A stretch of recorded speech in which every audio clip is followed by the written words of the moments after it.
Hai, sahabat YT Artikel 2. Apa kabar kalian semua? Semoga kalian semua dalam keadaan sehat. Amin. Sebelum melanjutkan ke ceritanya, jangan lupa tinggalkan like, komen, dan subscribe. Karena dengan like dan komentar kalian, yang semakin membuat admin semangat mengupload lanjutan ceritanya.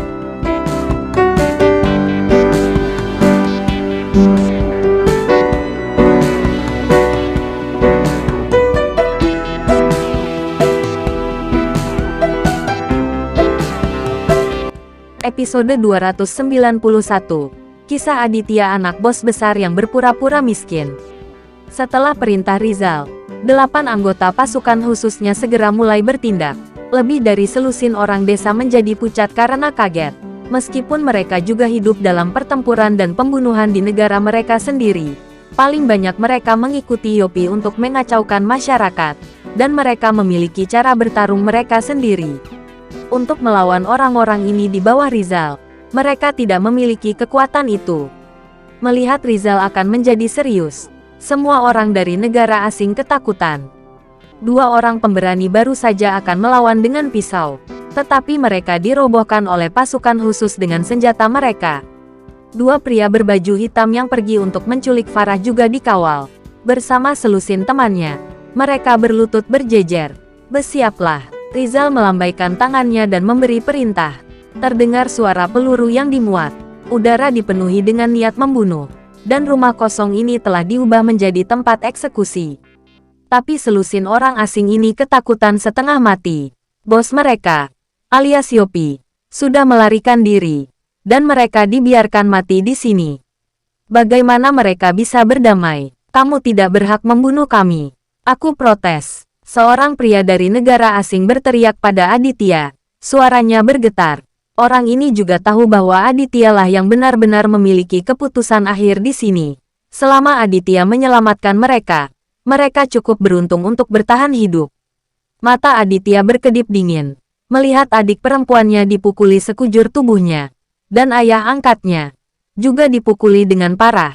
Dengan luka di sekujur tubuhnya, Aditya benar-benar tidak bisa mengeluarkan suara teredan di hatinya.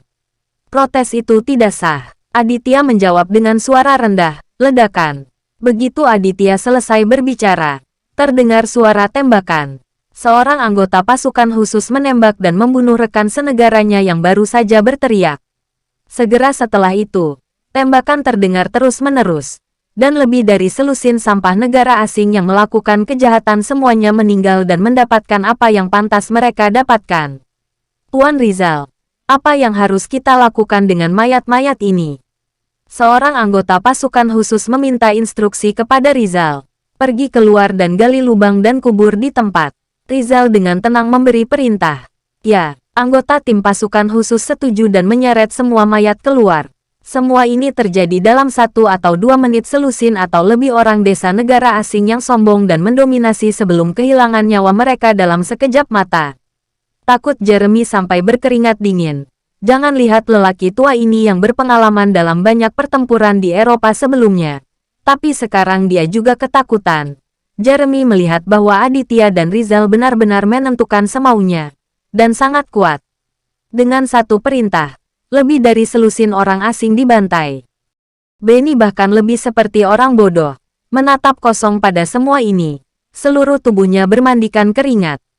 Dia sangat menyesalinya sehingga dia tidak benar-benar menyadari betapa hebatnya Aditya sampai hari ini. Adik perempuan dan ayah angkat Aditya dipukuli secara brutal oleh orang-orang asing. Dan Aditya membuat orang-orang negara asing ini membayar harga dengan darah. Jika dia mengetahui hal ini sebelumnya, dia seharusnya tidak mendengarkan kata-kata Sergio dan Mulyadi, dan tertipu untuk datang ke kota Manado untuk berperang melawan Aditya. Semakin Benny memikirkannya, semakin dia menyesalinya, dan semakin dia memikirkannya, dia menjadi semakin takut.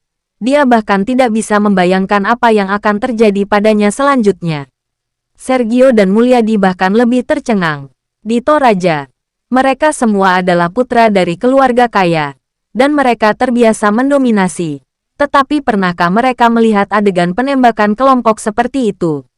Wajah Naiki memucat. Dia sudah buang air kecil di celananya dan hampir lemas. Saudaraku, bagaimana ini bisa baik? Begitu banyak orang yang mati. Apel memandang Aditya dengan ngeri. Dia sangat khawatir. Ini masalah besar malam ini. Tidak apa-apa, saudari. Orang-orang ini yang harus disalahkan. Aditya tersenyum pada April dan menghiburnya. Apakah kamu baik-baik saja? April terkejut. Setelah insiden sebesar itu, kakaknya benar-benar mengatakan tidak apa-apa. Apakah kakaknya saat ini terlalu kuat? Hendrik terlalu takut untuk berbicara. Dia selalu jujur. Bagaimana dia bisa melihat pemandangan seperti itu? Setelah Aditya menghibur April dan Hendrik, dia meminta Rizal untuk memulangkan mereka terlebih dahulu. Tentu saja, orang-orang yang mengawal April dan Hendrik bertindak sebagai pengawal April dan Hendrik untuk saat ini. Dan mereka harus memastikan keamanan April dan Hendrik sampai Yopi ditangkap. Setelah menyelesaikan semua ini, Aditya mengarahkan pandangannya pada Jeremy dan yang lainnya. Jika April tidak diculik, Aditya mungkin tidak akan pernah melihat orang-orang ini lagi seumur hidupnya. Karena orang-orang ini akan tinggal di Afrika selama sisa hidup mereka. Melihat Aditya melihat ke sini dengan wajah muram, Jeremy merasa sangat bersalah. Jeremy terlalu takut untuk melihat Aditya. Tuan Aditya, Yopi yang menculik keluargamu. Itu tidak ada hubungannya denganku. Jeremy menunduk, dengan malu-malu menjelaskan kepada Aditya. Hehe, Tiger of Indonesia. Kamu adalah beruang. Apakah kamu pantas mendapatkan gelar ini? Aditya berjalan ke arah Jeremy. Berkata dengan mencibir. Sialan, Jeremy diejek oleh Aditya. Dan tiba-tiba merasa tidak ada tempat untuk meletakkan wajahnya. Lelaki tua ini juga orang yang ingin menyelamatkan muka. Tuan Aditya, jangan mengolok-olok saya. Karena putri saya adalah ibu tirimu. Bisakah kamu membiarkan saya dan putra saya pergi? Jeremy mengangkat kepalanya dan berkata kepada Aditya dengan nakal. Aditya hanya bisa menggertakkan giginya. Tidak apa-apa untuk tidak menyebut Melanie. Tetapi ketika nama Melanie disebut, Aditya tidak bisa membiarkan Jeremy pergi. Kamu masih berani menyebut putrimu. Aditya meraih kerah Jeremy dan berkata dengan keras. Jeremy sedikit gemetar ketakutan. Dan dengan cepat berkata, oke, saya tidak akan menyebut dia lagi. Tuan Aditya, biarkan saya pergi. Saya berjanji saya tidak akan melawanmu lagi. Aditya menganggap itu lucu. Tapi bagaimana menurut Jeremy? Apakah kamu bertengkar saat kamu mau? Dan berdamai saat kamu mau? Bagaimana bisa ada hal yang begitu indah? Tidak mungkin membiarkanmu pergi. Aku tidak pernah mengubah apa yang aku katakan. Aditya langsung menghancurkan harapan Jeremy. Jeremy menatap dengan marah. Dan ingin marah pada Aditya. Tapi dia tidak berani.